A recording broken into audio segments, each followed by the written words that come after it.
Fala, torcida do Vascão, bora aqui para mais um conteúdo, mais uma notícia para vocês, trazendo as últimas informações do Vasco antes do clássico contra o Flamengo, que vai acontecer lá no Maracanã. Pessoal, estou trazendo novidades aqui sobre o novo reforço do Vasco chegando aí também. Mas antes eu peço que você se inscreva no canal, deixe o seu like, ative as notificações, que isso vai me ajudar demais aqui na plataforma. E eu sempre vou estar mantendo vocês atualizados de tudo que está acontecendo no clube do Vascão. Pessoal, o Flamengo está precisando de resultado aí. Flamengo que está lá na lanterna do seu grupo, no Campeonato Carioca. Tudo porque colocaram o Sub-20 para jogar. 3 jogos, né? Jogou aí. 1 empatou e 2 eles perderam. E agora estão precisando de resultado e vai vir com o time titular para jogar o clássico contra o Vasco. Até porque se fosse um sub-20 não ia dar nem pro cheiro, né? O Vasco ia atropelar. Pessoal, então sem mais enrolação, estou trazendo para vocês aqui SBT Esportes. Então bora pro conteúdo. Flamengo e Vasco se enfrentam pela terceira rodada do Campeonato Carioca, jogaço no Maracanã. Vamos conferir aí a reportagem da preparação das equipes para o clássico. Daqui a pouco a gente volta. Já viu que a rivalidade está acirrada aqui no estúdio, hein? Eu vou promover uma aposta. Eu estou aqui de aposta, de zoeira amanhã. Já que os dois estão tão confiantes, por que não rola uma apostinha? Por que não rola uma aposta, hein? Para falar até papagaio fala, né? Isso aí a gente escuta no futebol, né? Roda o VT, daqui a pouco eu volto. É dia de clássico no Maracanã. Em um 2026 ainda aquecendo para o futebol, Flamengo e Vasco se enfrentam nesta quarta-feira, às 21h30, em partida válida pela terceira rodada do Campeonato Carioca. O jogo é o primeiro encontro entre os rivais no ano e já promete ser de tirar o fôlego. O rubro-negro irá a campo com o elenco principal de jogadores e com Felipe Luiz no comando. A decisão de antecipar o retorno foi tomada pelo presidente do clube, Luiz Eduardo Batista, o BAP, junto ao diretor de futebol, José Boto, e do treinador, após o péssimo desempenho dos garotos do Ninho no início do campeonato. Em 3 partidas, o sub-20 do Fla teve 2 derrotas e 1 empate. E com os resultados, o atual campeão carioca está na última posição do grupo B da competição. Embora o jogo de logo mais seja com peças principais, Felipe Luiz deve ter à disposição somente os jogadores liberados pelo departamento médico do clube.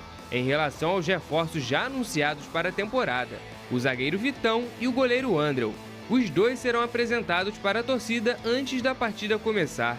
No caso de Andrel, o arqueiro não poderá jogar, já que está registrado no BID, porém não há tempo do duelo. O Fla também entra para defender um jejum de quase 3 anos sem perder para o maior rival.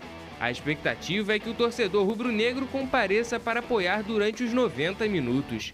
No lado do Gigante da Colina, o técnico Fernando Diniz, ao contrário do adversário, deve ir a campo com força máxima, após ter poupado boa parte dos jogadores titulares na partida contra o Nova Iguaçu.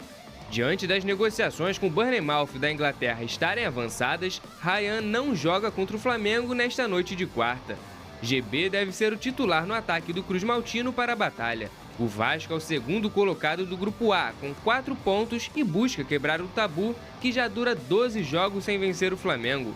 A última vitória aconteceu em março de 2023, pelo placar de 1-0 com gol marcado por Puma Rodrigues. Como é esperado em todo o clássico, o torcedor fica na expectativa do reencontro e, claro, de muitos gols. Ainda não se pode definir o resultado de quem sairá vencedor, mas a regra é clara: a primeira impressão é sempre a que fica. Com isso, está se preparando, já estava dentro do planejamento da comissão técnica, diretoria, enfim, do clube, entrar com o time principal, entrar com a força máxima, foi na estreia, acho que já entrou na estreia pensando no clássico também contra o Flamengo. Agora, o tempo de preparação, né, o Flamengo pode alegar, os titulares só tiveram, os profissionais, né, 9 dias até o clássico. É o mesmo período praticamente que o Vasco teve até o... Tem informação aí, Vini? Antes do Moretti falar... Agora. Ó, eu conversei com o presidente BAP, ele me respondeu: eu agi no sentido de haver um necessário ajuste por razões institucionais e matemáticas. A não classificação significa mais 2 jogos no calendário, sem que haja datas. Qualquer planejamento é sujeito a ajuste. E isso eu exigi mesmo. Isto posto, dizerem que eu interferi em time, escalação, é mentira. E é isso. Por exemplo, o que o BAP está querendo dizer? Em nenhum momento ele vai virar para o Felipe Luiz e falar assim, ó, escala o Arrascaeta. Mesma fisiologia falando, se você colocar o Arrascaeta, ele vai quebrar. Ele não vai tanto, né? Então, não vai tão longe, né? O BAP ele não vai interferir em escalação. Ele não vai, entre aspas, rasgar o que o departamento médico ou a fisiologia está dizendo para o Felipe Luiz. E é por isso que a gente mencionou aí no começo do programa, que embora seja o elenco profissional, isso não quer dizer que será o time titular. Entende? Não será aquele time que jogou a final da Libertadores ou o time que jogou a final do Mundial. Não será isso. Será um elenco profissional comandado por Felipe Luiz. Mas isso não quer dizer que o BAP vai exigir a escalação de um jogador que, na visão da fisiologia, não pode entrar em campo. Desculpa, Moretti, era só para trazer informação. Eu imagino o BAP, ele quer o que tem de melhor de acordo com os relatos e todo o estudo científico, né, de preparadores físicos, médicos, fisiologistas. O que eu estava falando, Moretti, a preparação do Vasco, ele se representa no dia 5, numa segunda-feira, 5, 6, e tem aí 9 ou 10 dias até a estreia contra o Maricá no dia 15. É ao mesmo tempo que esses jogadores do Flamengo têm, desde que se reapresentaram até o Clássico agora. Exatamente, Flavinho. Primeiramente, boa tarde, para você. Boa tarde, Venê. Obrigado aí pela oportunidade de estar com vocês. E é exatamente isso que você falou. A preparação que o Flamengo teve para enfrentar o Vasco hoje no Maracanã, o tempo, é muito semelhante à preparação que o Vasco teve também para enfrentar o Maricá naquela quinta-feira em São Januário. Então, assim, o Vasco, ao meu ver, ele chega nitidamente abaixo, fisicamente, contra o Maricá, mas chega bem, consegue, tem um ritmo de jogo bem legal ali na primeira etapa, não à toa, vence pelo placar de 4-2. Pode ser usado como justificativa para o Flamengo hoje em caso de uma derrota? Pode, é claro que pode. Principalmente até porque o Flamengo teve um calendário bem mais apertado no ano passado que o Vasco. É importante lembrar até que o Vasco teve no meio do ano uma férias de 15 dias. Verdade. Por conta da Copa do Mundo de Clubes. E o Flamengo não teve.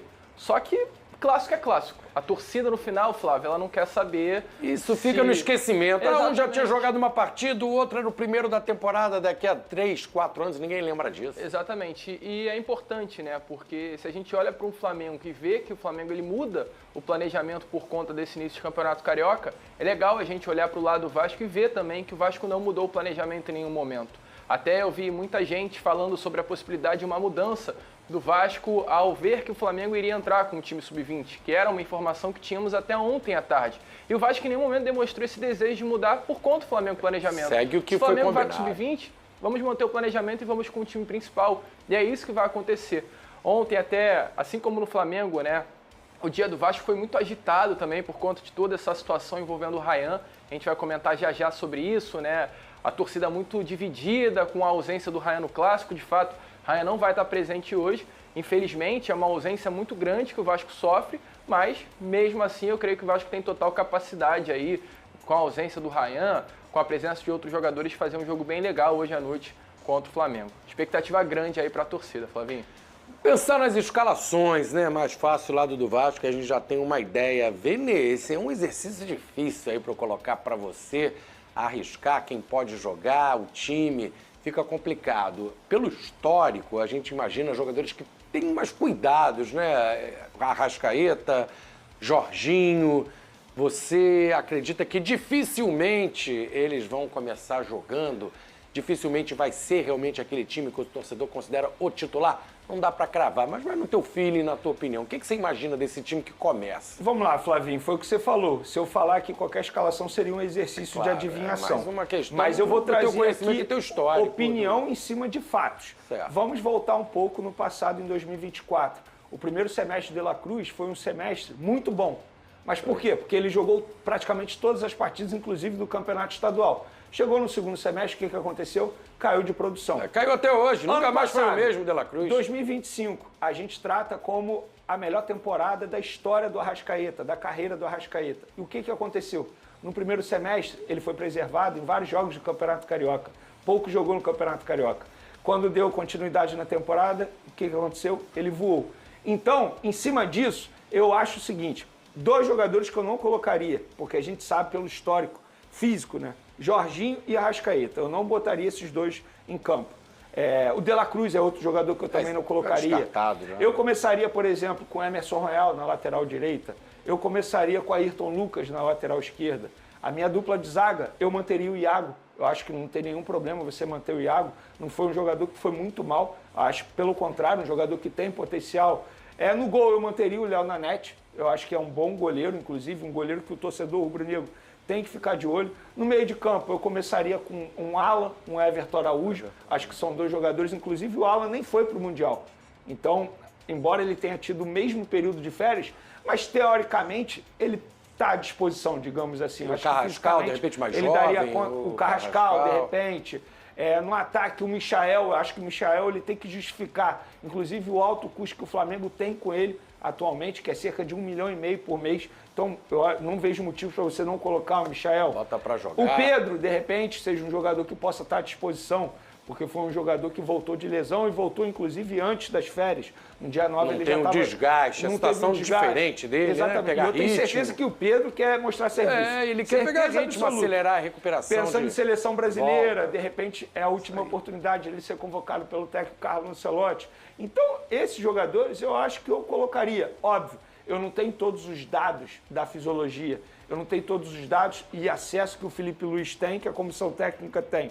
Tudo que eu estou falando aqui é através de um pouco de informação e um pouco que eu observei do Flamengo nos últimos meses. Agora, Arrascaeta e Jorginho, sem sombra de dúvida, eu não colocaria. Não colocaria mesmo, porque para mim são 2 jogadores fundamentais, os 2 jogadores mais importantes do Flamengo, e a gente sabe que Carioca, hoje, é a última prioridade do Flamengo.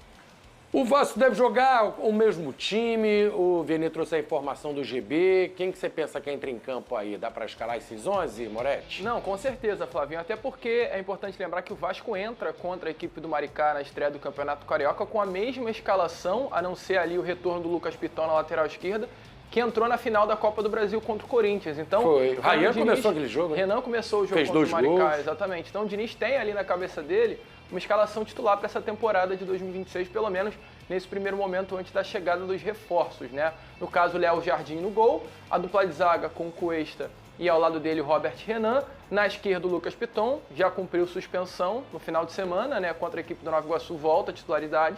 Na lateral direita, Paulo Henrique, a dupla de volantes, Thiago Mendes, Cauã Barros, à frente Felipe Coutinho, uma trinca ofensiva, né? Com o Nuno Moreira de um lado, Andrés Gomes aberto pelo outro e o GB.